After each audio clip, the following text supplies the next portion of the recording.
আসসালামু আলাইকুম। আমি ডাক্তার জোবায়ের হোসেন। দীর্ঘ 15 বছর পর্যন্ত হোমিওপ্যাথিক চিকিৎসা দিয়ে আসছি, আর আমার থেকে চিকিৎসা নিয়ে এই পর্যন্ত শত শত নাকে পলিপাসের রোগী সুস্থ হয়েছেন। এই মুহূর্তে আমার পাশে একজন রয়েছেন, সে কিন্তু রোগী না, ইনি কিন্তু আরও আগেই সুস্থ হয়ে গেছে, শুধুমাত্র আমার সাথে সৌজন্য সাক্ষাতের জন্য এসেছে। আমরা একটু তার সাথে কথা বলি। আপনার কি অবস্থা একটু বলেন না। আলহামদুলিল্লাহ, আমার অবস্থা এখন অনেকই ভালো। আমি একজন স্টুডেন্ট।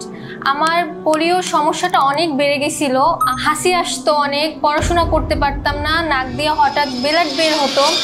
তারপর এই পোলিও সমস্যার জন্য আমার মাথা ব্যথা করতো, তার জন্য আমার চশমাও পড়তে হয়েছে, অনেক ডাক্তার দেখাইছি, বাট তারা বলছে আমার অপারেশন করতে হবে। বাট আমি অপারেশনটাকে অনেক ভয় পাই।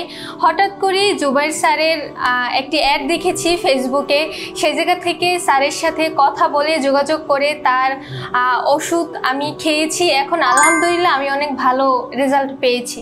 ধন্যবাদ। আসলে অ্যাড না, ফেসবুকে মূলত আমি কথা বলে থাকি মানুষের চিকিৎসা দেওয়ার জন্য। মানুষ তো আসলে ফেসবুকে বিভিন্ন রকমের অ্যাড থেকে প্রতারিত হয়, যার কারণে আমি কথাগুলো বলে চেষ্টা করি যে মানুষকে বিনা অপারেশনে কীভাবে চিকিৎসা দিয়ে সুস্থ করা যায়, সেই পরামর্শগুলো মূলত আমি দিয়ে থাকি। আর সেই পরামর্শটাই দেখে তিনি আমার সাথে ফোনে যোগাযোগ করেছে, বিভিন্ন সমস্যাগুলো তিনি তুলে ধরেছেন। আমি তার সমস্যা শুনে প্রেসক্রিপশন করে আমি ওষুধগুলো কুরিয়ার করে পাঠিয়ে দিয়েছি তার বাড়িতে। তিনি ওষুধগুলো পেয়ে আমার কাছে ছবি পাঠিয়েছে, এবং আমি যে পরামর্শ দিয়েছিলাম পরামর্শ মেনে চলার কারণে তিনি একেবারে এক ডোজেই সুস্থ হয়ে গেছেন এবং খুশি হয়ে এই এলাকায় বেড়াতে আসছেন। আমাকে ফোন করেছেন যে স্যার আপনার সাথে একটু দেখা করবো। তা আমি চেম্বারের ঠিকানা দিয়েছি, তিনি আমার সাথে দেখা করতে এসেছেন। আপনারও যদি এরকম কোনো সমস্যা থাকে, নাকে পলিপাসের সমস্যা থাকে, অপারেশনের কোনো সিদ্ধান্ত কোনো ডাক্তার দিয়ে থাকে, আপনি কোনো চিন্তা করবেন না, আমি শতভাগ গ্যারান্টি সহকারে বলছি ইনশাল্লাহ এই যে আমার যে পাশে যিনি বসা আছে তার মতো আপনি একেবারে শতভাগ সুস্থ হবেন।